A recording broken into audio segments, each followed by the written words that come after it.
Shalom Bapak Ibu dan Saudara-saudari yang terkasih, jumpa lagi dalam Sikat Sabda Iman Katolik hari Senin 28 Agustus 2023. Hari ini gereja memperingati Santo Agustinus, Uskup dan Pujangga Gereja. Bacaan dari Injil Matius bab 23 ayat 13 sampai 22. Semoga Tuhan beserta kita sekarang dan selama-lamanya. Inilah Injil suci menurut Matius. Dimuliakanlah Tuhan. Pada suatu hari Yesus berkata kepada ahli-ahli Taurat dan orang-orang Farisi, "Celakalah kalian, hai ahli-ahli Taurat dan orang-orang Farisi, hai kalian orang-orang munafik, karena kalian menutup pintu kerajaan surga di depan orang. Sebab kalian sendiri tidak masuk dan kalian merintangi mereka yang berusaha masuk. Celakalah kalian ahli-ahli Taurat dan orang-orang Farisi, hai kalian orang-orang munafik. Sebab kalian menelan rumah janda-janda, sementara mengelabui indera orang dengan doa yang panjang-panjang. Sebab itu kalian pasti akan menerima hukuman yang lebih berat. Celakalah kalian, hai ahli-ahli Taurat dan orang-orang Farisi, hai kalian orang-orang munafik. Sebab kalian mengarungi lautan dan menjelajah daratan untuk mempertobatkan satu orang saja menjadi penganut agamamu. Dan sesudah ia bertobat, kalian menjadikan dia orang neraka yang 2 kali lebih jahat daripada kalian sendiri. Celakalah kalian, hai pemimpin-pemimpin buta yang berkata, bila bersumpah demi bait suci, sumpah itu tidak sah. Tetapi bersumpah demi emas bait suci, sumpah itu mengikat. Hai kalian orang-orang bodoh dan orang-orang buta, manakah yang lebih penting, emas atau bait suci yang menguduskan emas itu? Dan kalian berkata, bila bersumpah demi mezbah, sumpah itu tidak sah, tetapi bersumpah demi persembahan yang ada di atasnya, sumpah itu mengikat. Hai kalian orang-orang buta, manakah yang lebih penting, persembahan atau mezbah yang menguduskan persembahan itu? Karena itu barang siapa bersumpah demi mezbah, ia bersumpah demi mezbah dan juga demi segala sesuatu yang terletak di atasnya. Dan barang siapa bersumpah demi bait suci, ia bersumpah demi bait suci dan juga demi dia yang diam di situ. Dan barang siapa bersumpah demi surga, ia bersumpah demi tahta Allah dan juga demi dia yang bersemayam di atasnya." Demikianlah sabda Tuhan. Terpujilah Kristus. Bapak, Ibu, dan saudara-saudari yang terkasih, renungan hari ini akan dibawakan oleh Suster Yohana Bunga Kusa Hakarem dari Malang. Selamat mendengarkan.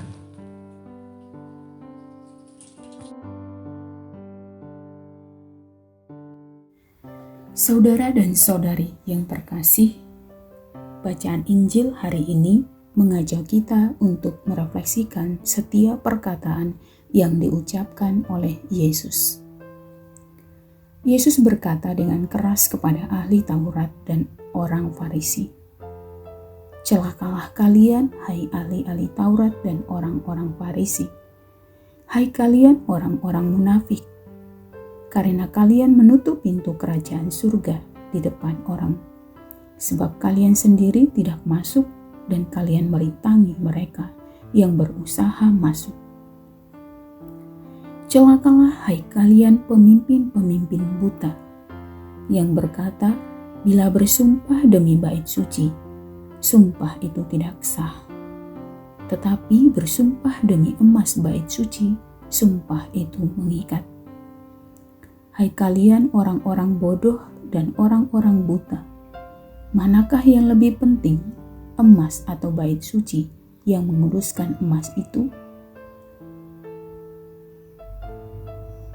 Dan kalian berkata, bila bersumpah demi mezbah, sumpah itu tidak sah. tetapi bersumpah demi persembahan yang ada di atasnya, sumpah itu mengikat.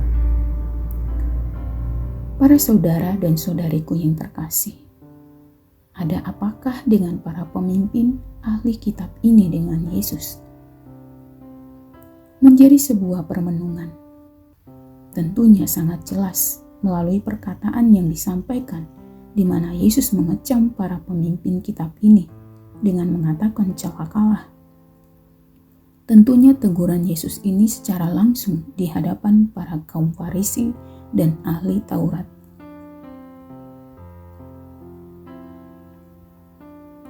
Karena sangat jelas perbuatannya, tidak sesuai dengan perkataan, terkadang tanpa rasa berdosa, mereka sering memanipulasi hukum Taurat.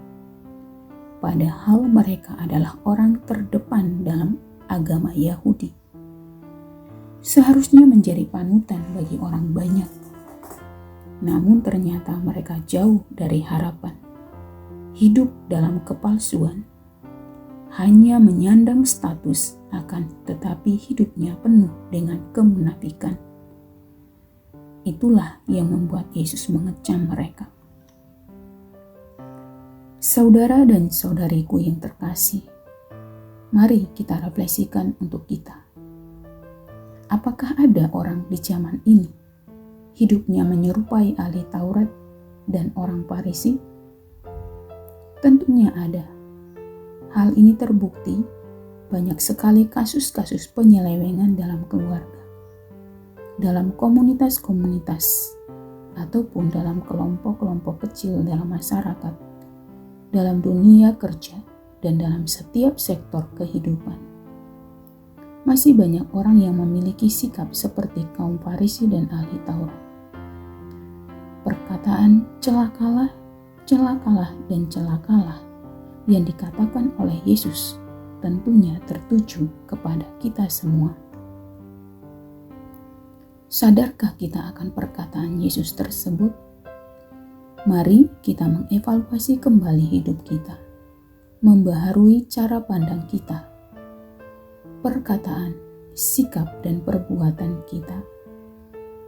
Hendaknya kecaman Yesus itu menjadi peringatan dan sekaligus juga ajakan agar kita senantiasa selalu membina diri. Karena hidup di zaman ini banyak kali dan sering kali menghayati hidup seperti orang yang tidak mengenal Tuhan, serta seperti orang tidak memiliki iman. Sabda Tuhan ini mengajak kita agar seiring dengan perubahan zaman, berubah pula hidup kita dan berkembang pula kedewasaan iman kita. Hari ini bersama dengan gereja kita memperingati Santo Agustinus. Ada satu doa yang terkenal dengan judul berfrasa terlambat aku mencintaimu Tuhan, dan mengungkapkan perubahan radikal dalam dirinya. Inilah doanya. Betapa lambat aku akhirnya mencintaimu, oh keindahan lama, yang selalu baru. Betapa lambat kau kucintai. Ketika engkau berada di dalam diriku, aku malah berada di luar, dan di luar sanalah kau kucari. Aku yang tidak layak dicintai ini melemparkan diri ke antara hal-hal indah yang kau ciptakan. Dahulu engkau bersamaku, namun aku sendiri malah tidak bersamamu. Segala hal itu membuatku terpisah daripadamu. Yang jikalau tidak ada dalam dirimu, sesungguhnya semua itu bukanlah apa-apa. Engkau memanggil dan berseru-seru dan menghancurkan ketulianku. Engkau memancarkan kilau dan sinar dan menghalau kebutaanku. Engkau menebarkan harum semerbak dan aku menghirupnya. Dan sekarang aku terengah-engah merindukan. Aku telah mengecam dan sekarang aku lapar dan haus. Engkau menyentuhku dan aku terbakar mendambakan damai-Mu. Mari bersama dengan Santo Agustinus kita mengalami transformasi iman. Semoga Tuhan memberkati kita.